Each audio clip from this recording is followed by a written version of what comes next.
Welcome to Jeep Church Daily. Tonight's devotion is from Matthew 18, verse number 20, where the Bible reads, "For where two or three are gathered together in my name, there I am in the midst of them."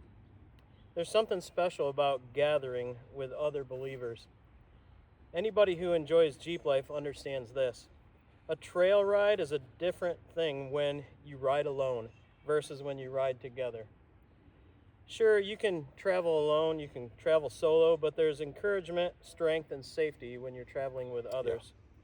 When one Jeep gets stuck, another Jeep is there to help pull you out. When somebody breaks down, the group's there to help you out and tow you off the trail. When the trail gets confusing, people work together and they find a way to move forward. And the awesome thing about that, y'all, is that is a picture of Christian fellowship. Notice that Jesus said this, "Where two or three are gathered together in my name."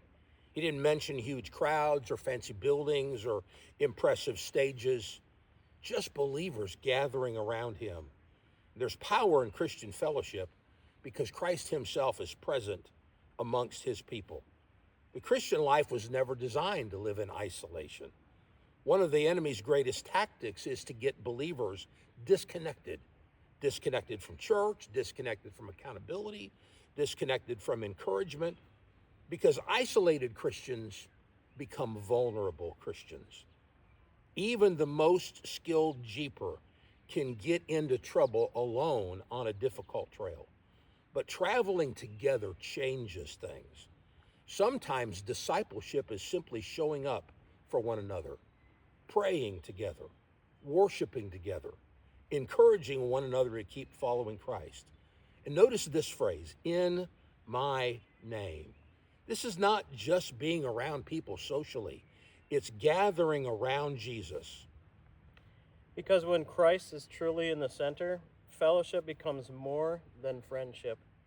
It becomes spiritual strength when you can rely on each other and Christ. Maybe tonight you feel weary, maybe you feel discouraged or alone. Remember, God never intended for you to carry the journey by yourself. Stay connected to God's people. Stay faithful to fellowship and never underestimate what God can do with believers gathering together in his name. Because even on difficult trails, it's easier to keep moving forward when you're not traveling alone. Good night from Jeep From Church Jeep Church. Daily.